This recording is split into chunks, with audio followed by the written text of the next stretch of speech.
Hey guys, so here how to make a juicy, beautiful, tasting steak without costing a fortune and without going to Texas Roadhouse. Stick around.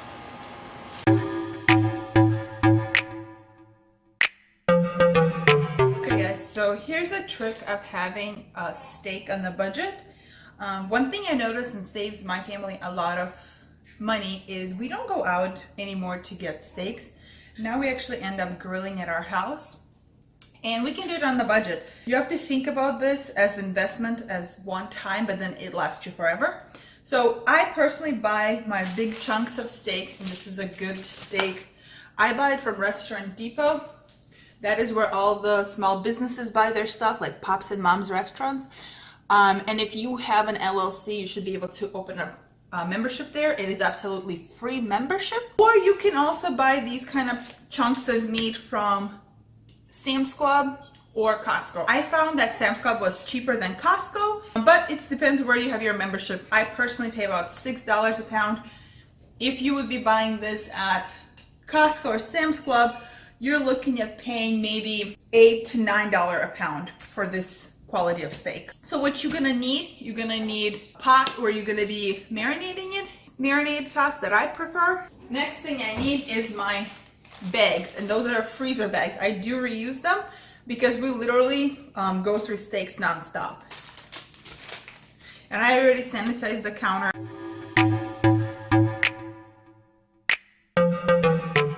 When it comes to the meat, I prefer cutting it in about ½ an inch.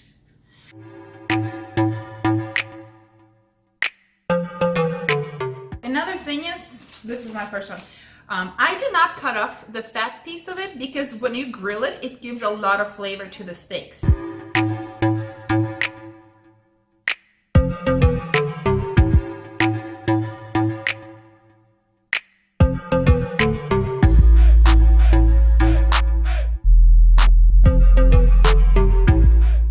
Alright guys, I am back. The counter is sanitized. Our steak is cut up. However, it looks like there's too much in this, so I'm going to be putting some of it in a separate bowl.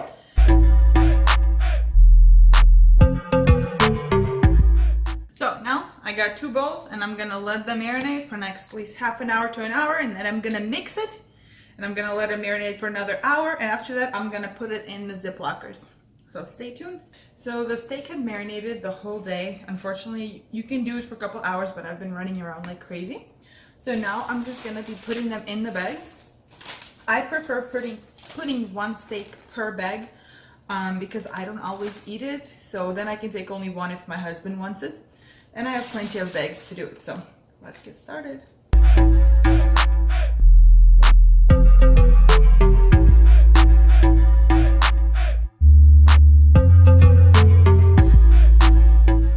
Okay. Now that all the bags are done, we have some of the dressing or seasoning still left. So what I like to do is just take my little scoop and put it in there. That way, when it freezes and freezes, it double marinates it.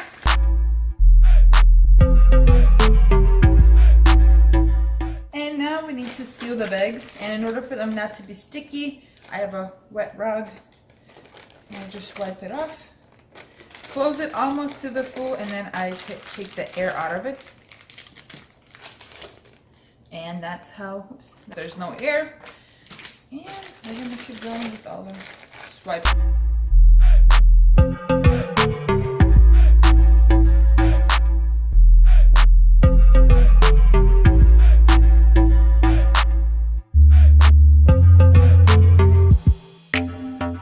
So here are my 18 steaks, and again, right now they're all ready to go to the freezer. And then whenever we are ready, we're just gonna take them out and defrost 1 at a time. And if we have guests, we can take 3, 4, however we need. If you're interested, this is the steak sauce I personally use. If you have your favorite, please drop it below. I would like to try some other steak sauces. Okay, so now it's all put away. As you can tell, here is a steak that's ready to be frozen, and as you can tell, I also marinate and freeze my chicken. That way, whenever I'm ready, meal prep, we can just grab 1 bag and then grab some steaks and throw it on the grill, and we're good to go. So once the preparation's done, next thing is to put meat on the grill.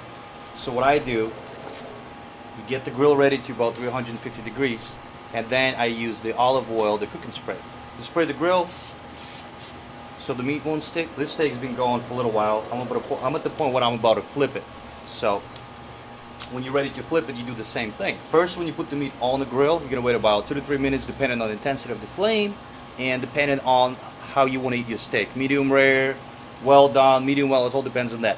For me, I find it good to about a medium flame, and it takes about 3 minutes on each side, whatever I flip it. So when you're ready to flip it, you want to do the same thing. You spray the olive cooking oil on one side of the steak, and then you just flip the steak. There you go. So this way it does not stick.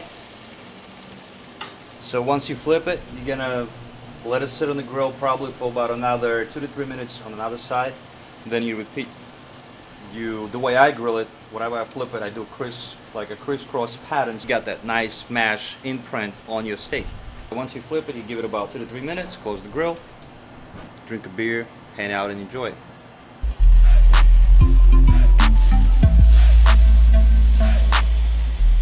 As you can see, my steak's got a little fire, which for me, I like it. I like the fat a little bit burnt. I don't like the meat being burned, but the fat a little bit burnt, it's fine. So let's flip another one. A lot of juice on top. The reason why this thing bursts into flames is because of the fat. Once it starts burning off, it drips down, catches fire, and here you have it.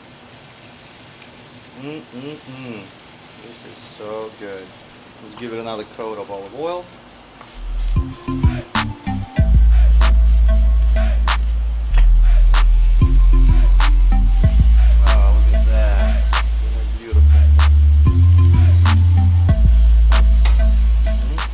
So if you like it about medium well, that's about it. So it's slightly pink in the middle, and it's well done all around. This is how I like it. So if you like it medium rare, that steak should have been off the grill about 2 minutes ago. If you like it rare, it really doesn't take more than about 4 minutes to grill it. And here we are. This steak is ready. To me, this is damn near perfect. So this whole process really doesn't take that long. We choose top sirloin. For most of the time, you can also buy filet, T-bone, whatever steak of your choice, whatever meat of your choice. So I like this because I can grill this steak in about less than 8 minutes from start to finish. It tastes delicious. It's way cheaper than going anywhere else, and you can do this thing at home.